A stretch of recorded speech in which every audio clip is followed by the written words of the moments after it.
Kaleshwaram project అంచనా 1,47,000 కోట్లకు ఎందుకు పెరిగింది? 1,00,000 ఎకరాలకి కూడా సాగునీరు అందడం లేదు. ఇరిగేషన్ అధికారులపై సీఎం రేవంత్ ఆగ్రహం. మూసీపై అక్రమ నిర్మాణాలను గుర్తించిన అధికారులు.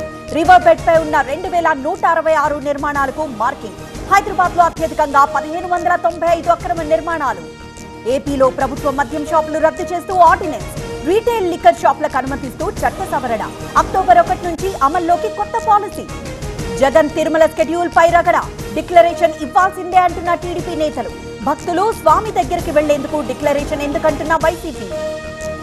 తిరుపతి జిల్లాలో రేపటి నుంచి పోలీస్ ఆంక్షలు. జగన్ పర్యటన సందర్భంగా పోలీస్ యాక్ట్ 30 విధింపు. అక్టోబర్ 25 వరకు అమలు. పవన్ కళ్యాణ్ బెదిరింపులకు భయపడేది లేదు. ఆయన వ్యాఖ్యలు మతాల మధ్య చిచ్చు పెట్టేలా ఉన్నాయి. గతంలో కులాల మధ్య చిచ్చు పెట్టాలని చూశారన్న పేర్ని నాని. కలుగులో ఎలకలు మళ్లీ బయటకొచ్చాయి. పిచ్చి పిచ్చిగా మాట్లాడితే పళ్ళు రాలుతాయి. పేర్ని నానికి కొల్లు రవీంద్ర కౌంటర్.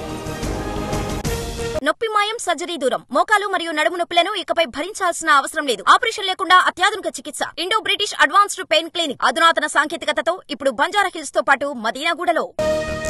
జనసేన గూటికి బాలినేని, సామినేని, కిలారు కండువా కప్పి ఆహ్వానించిన పవన్ కళ్యాణ్. భారీగా తరలివచ్చిన కార్యకర్తలు, అభిమానులు. కూల్చివేతలు కాదు, నిర్మాణాలు చేపట్టి పేరు తెచ్చుకోండి. అధికారులు తప్పు చేస్తే ప్రజలకు శిక్ష వేస్తారా?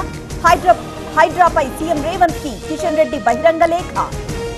నెల రోజుల్లోనే ప్రజలందరికీ సాధారణ హెల్త్ కార్డులు. ప్రతి ఒక్కరి డిజిటల్ హెల్త్ ప్రొఫైల్ క్రియేట్ చేస్తాం. అందరికీ వైద్యం అందేలా చూస్తామన్న సీఎం రేవంత్. ప్రజాస్వామ్య వ్యవస్థలను కాలరాసింది బీఆర్ఎస్. ఉప ఎన్నిక జరిగితే బీఆర్ఎస్ కు డిపాజిట్ రాదు. ఎమ్మెల్యే కడియం శ్రీహరి కీలక వ్యాఖ్యలు. తెలంగాణలో ఉప ఎన్నికలు రావడం ఖాయం. 10 మంది ఎమ్మెల్యేలు ఓడిపోతారు. కడియం శ్రీహరికి కేటీఆర్ కౌంటర్.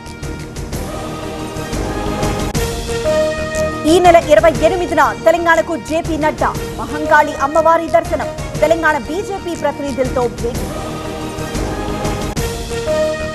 అమృత్ టెండర్ల ఆరోపణలపై కేటీఆర్ కు నోటీసులు. లీగల్ నోటీసులు పంపిన సుజన్ రెడ్డి.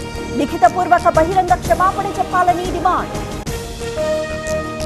విశాఖ జిల్లా వైసీపీ అధ్యక్షుడిగా గుడివాడ అమర్నాథ్. అనకాపల్లికి ముత్యాల నాయుడు. అల్లూరి జిల్లా వైసీపీ అధ్యక్షురాలిగా భాగ్యలక్ష్మి నియామకం. అచ్యుతాపురంలో హై లెవెల్ కమిటీ పర్యటన. సెస్ పరవాడ ఫార్మాసిటీలో పరిశీలన. పరిశ్రమల్లో ప్రమాదాలు, నివారణ చర్యలపై ఆరా. విజయనగరంలో వాల్మీకి రీసెర్చ్ సెంటర్ ప్రారంభం. జాతికి అంకితం చేయాలన్న వెంకయ్య నాయుడు.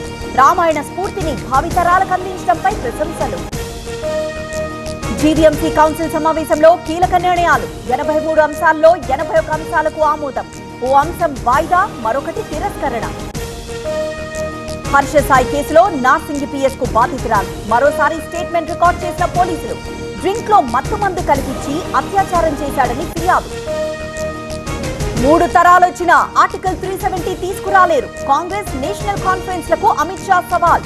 కశ్మీర్ లో మోదీ అట్టడుగు నుంచి ప్రక్షాళన చేస్తున్నారని కామెంట్. కర్ణాటకలో సీబీఐ విచారణకు అనుమతి ఉపసంహరణ. సీఎం సిద్ధరామయ్య కీలక నిర్ణయం. ముడా స్కామ్ లో ఆరోపణలు ఎదుర్కొంటున్న ముఖ్యమంత్రి. హర్యానాలో ఉపాధి వ్యవస్థను ధ్వంసం చేశారు. హర్యానా సర్కార్ మోదీయే కారణం. ఎన్నికల ప్రచారంలో రాహుల్ గాంధీ ఆరోపణలు. సంజయ్ రౌత్ కు ముంబై కోర్టులో ఎదురుదెబ్బ. పరువు నష్టం కేసులో 15 రోజుల జైలు శిక్ష. 100 కోట్ల టాయిలెట్ స్కామ్ జరిగిందని గతంలో ఆరోపణ. బిల్కిస్ బానో కేసులో గుజరాత్ ప్రభుత్వానికి సుప్రీంకోర్టులో చిక్కెదురు.